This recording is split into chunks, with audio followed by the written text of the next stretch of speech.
warahmatullahi wabarakatuh. Hordoftoota kabajamtoota YouTube akka jirtu fayyaa keessanii bakkuma jirtanitti nageenya rabbii isin bira haa jiraatu. Egaa YouTube arras hojii gumii harkaa kutaa lammaffaatiin qabadhee isiniif dhufeen jira.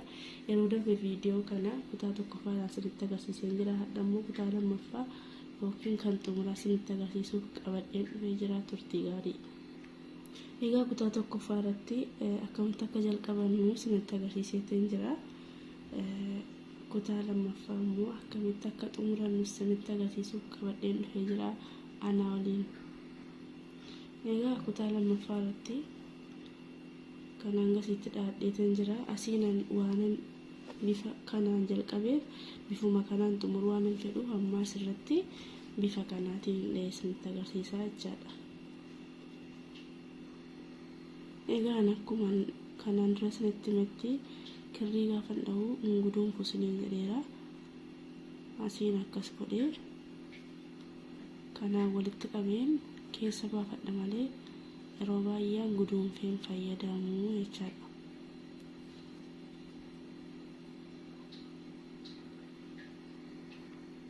Akkas godhee bifa kanaan walitti dhaha. Sadii ergan akkas dhaadhee fidee dhoofsa kan koo ittumaan fufaa jechaadha. Sansalata lamaan dhaadhaa tokko lama sii kana asirratti niisaa amma bifa kana waan hin dhahaa jiruuf akkas ammallee sansalata lama sana booda asirratti fidee asiin hin hidhifannu isiniin jedheera. Jalqaba kanarratti indirisnus hin daballus tokkuma tokko keessa baafannaa jechaadha. Boolla tokko tokko darbinee tokko dhahanna sansalata lama dhahataa.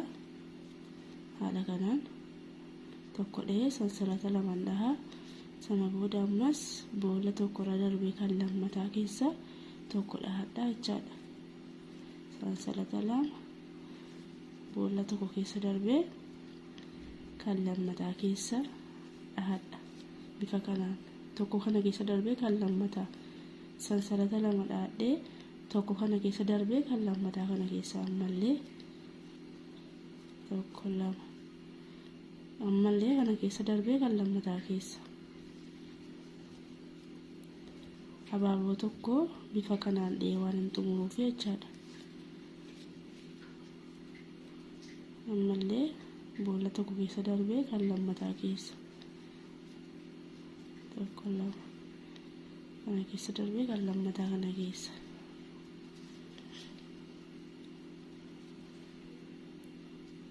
haala kanaan dhahadhaa jechaadha.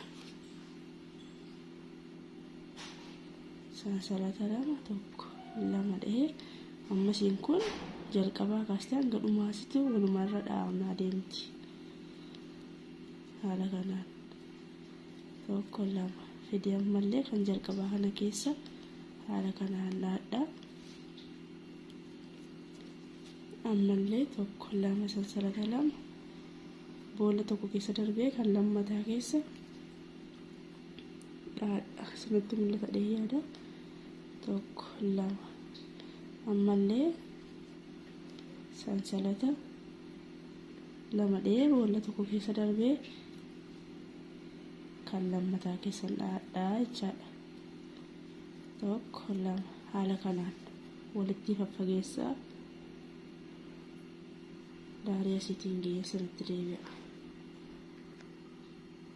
Egaa akkuma sirriitti dhuma kanarratti as dhuma kanaatiif jalqaba kanaa yoomillee lama lama dhaanaa jechaadha. Dhumti isaa lama lama nuuf ta'a. Akka sirriitti wal qixxaatee nu ba'uuf kun lama lama jechaadha. Erga lama dhaannee sansalata sadii dhahee naanneffadheera. Erga naanneffadhee fidee as keessa dhahuu dhiisee kan lammataa kana keessan fidee dhahadhaa jechaadha. Sansalanaan sadii dhahadhee dabal kirooshe tokko naaf ta'a. Kanaafuu tokko as dhahadhu kanaa waliin lama naaf ta'a jechaadha.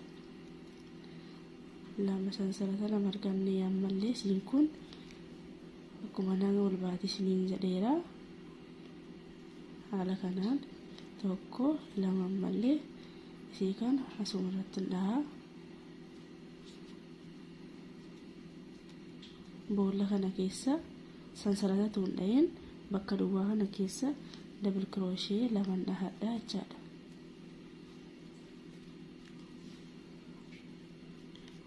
Ammallee isii kanarra tokko dhahadha.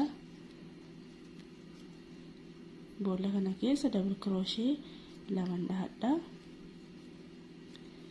Irra keessa isii kana ammallee tokko, boolla kana keessa double crochet lama. Inni ammas irra keessa tokko keessaan lama dhahanna jechaadha. Irra keessa tokko keessaan lama.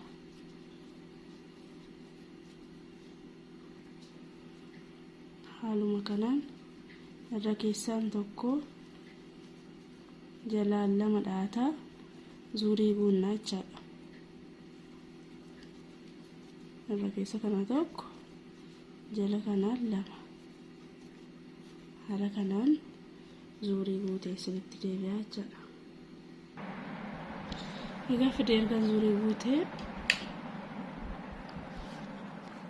amma fidee zuurii guutee naanneffadheetaniin jira. Amma asirratti fideen ammas tokkuma tokkoon dhaha.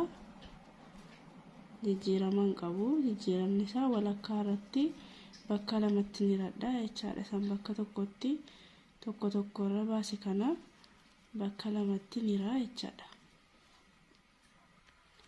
Asirratti kan hanga sitti dhahee qixa kanaatiin sansalata lama dhahee sana booda tokko lama boolla lamaan kana keessa dabarfadhee kan sadaffaa keessan galfadha jechaadha. Kun asinitti mul'ata dheeyyaadha. Tokko lamaan kana keessa dabarfadhee sansalata lama argannee kan sadaffaa kana keessa akkasitti baafadha. Sababni isaas bakka duwwaa kana keessa bakka niise kana keessa booda dizaayinii akkasii uumannaa jechaadha. Dizaayinii akkasii uumannaa jechaadha. Ammallee kana akkasuma itti fufa. Ammallee asitti sansalata lama argannee tokko lama sadaffaa irratti akkasuma baafadha. Akkasiniin galuu fi lamaffaa sanatti agarsiisaa jechaadha. Tokko tokkoon kana akka jalqaba irra keessatti tokko sansalata bakka duwwaatti lama dhahannee miti. Kana amma marsaa lamaffaa kan tokkuma tokko dhahanna mataa isaa irratti. Tokkuma tokko dhahanna malee irra keessaan tokko jalaan lama wanti dhaanu hin jiru jechaadha. Tokkuma tokko akka sansalata tuun dhahin dhahanna jechaadha. Sansalata hin qabu jirru kuni sansalanni asirratti bakka kana qofa nu barbaachisa jechaadha. Egaa asirratti ammallee zuurii guutee tan isinitti deebi'een jira.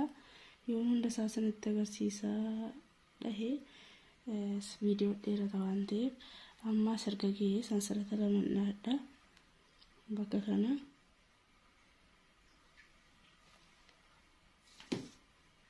sansalata lama erga dhahadhee fidee as keessa tokko dhahadha jechaadha.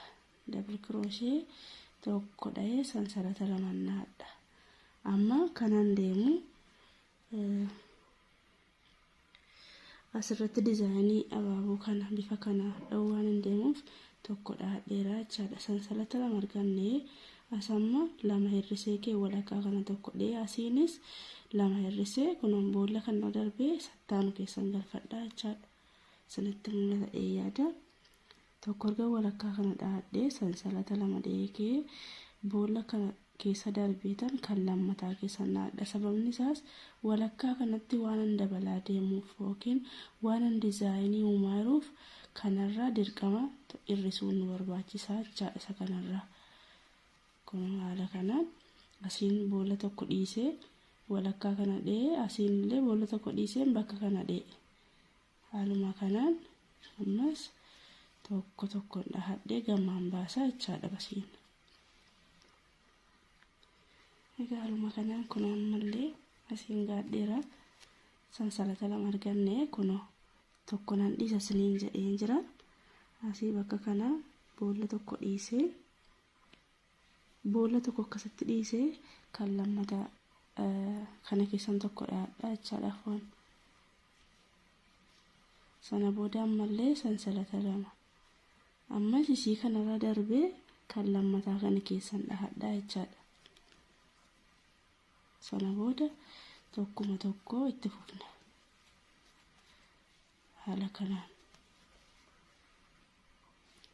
zuurii guutee egaa zuurii guutee ammallee asiin gaadhee sinitti deebi'eera. Asirratti zuurii tokko dheetan jira. Amma zuurii lammataa irratti akkuma sana tokko akka hirriseen hin jira. Argan hirrisee tokko akkasitti naadhaa. Ammallee sansalata lama dhahee fidee boolla kana keessa double crochet tokko naadha. Ammas sansalata lama. Sana booda ammas bakka kanarratti double crochet tokko naadha jechaadha. Haala kanaan meeqanuu ta'e sadiinuu ta'e. Tokko lama sansalata lama erga dhaanii amma boolla tokko keessa dabarfadhee kan lammataa keessatti haala kanaan dhaadhaa jechaadha. Tokko tokko akkuma sila sinitti meeqa. Akkuma sinitti mee ammallee viidiyoon akka hin dheeranneef kutee kuteen sinitti deebi'aara. Tokko dhaadhee sansalata lama ammallee double crochet tokko dhahee sansalata lama ammas boolla ittaanu keessa double crochet tokko dhaadha. Sana booda sansalata lama ammallee isii kana tokkorra darbee lammatarra haala kanaan tokko tokko dhaadhaa jechaadha. Tokko tokko haala kanaan zuurii asiin gaadha. Tole zuurii amma zuurii shanaffaa irratti amma fidee hangasitti dhaadheen jira. Jalqaba qannasaan ture zuurii afuraffaa irratti. Amma zuurii shanaffaa irratti immoo hin qannasu jechaadha. Bakka sila tokko hirrisaa ture irratti dhahee lama bukkee kanaatiin dabaladhaa jechaadha. Bakka duwwaa kanaan tokko lama haala kanaan kana fidee kana nasdaarii kana fidee hanga asitti minuma dhahee bukkee kanarratti lamaan dabaladhaa jechaadha. Sansilee hirrisaa ture. Erga dabaladhee sansalata lamaan dhahaa.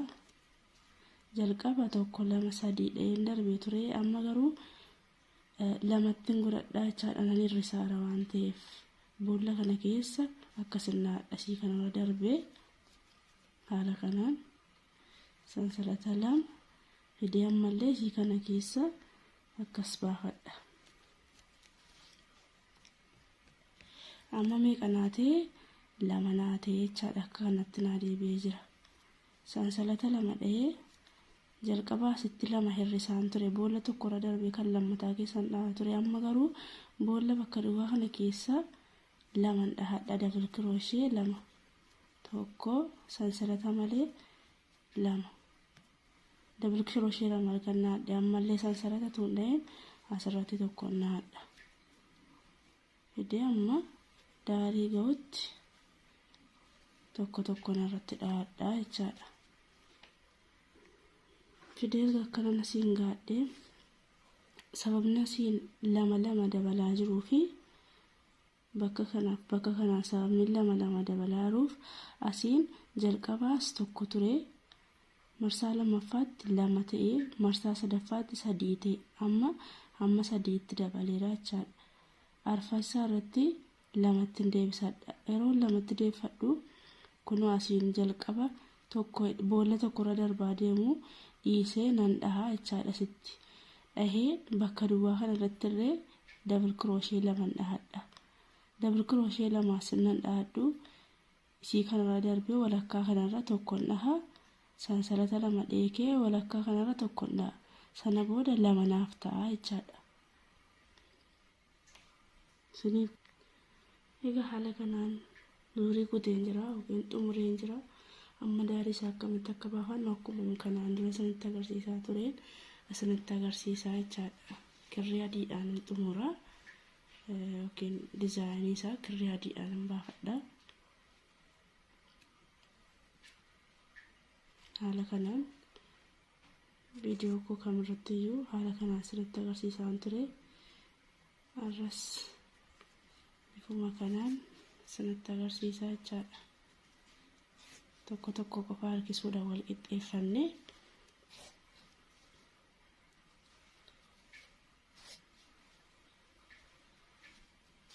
haala kanaan itti naanneffannaa jechaadha.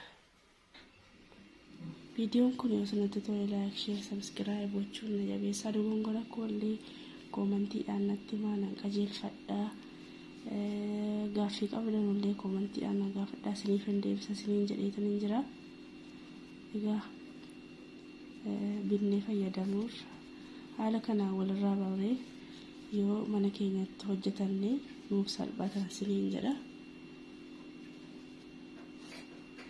Haala kanaan zuurii guuttannaa jechaadha. Egaa hordoftoota koo gumii hojii harkaa keenya gaafa xumurru akkasuma ta'a. Akka inni isinitti tolu abdiin qaba. Baay'ee tokko bareeda. Haala kanaan itti baafadheetan hin jira naanneessee.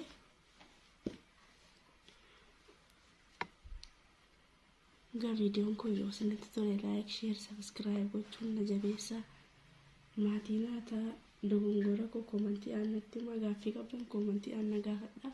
Isiniif hin deebisaa. Hanga viidiyoo biraatti walitti deebinutti turtii gaarii.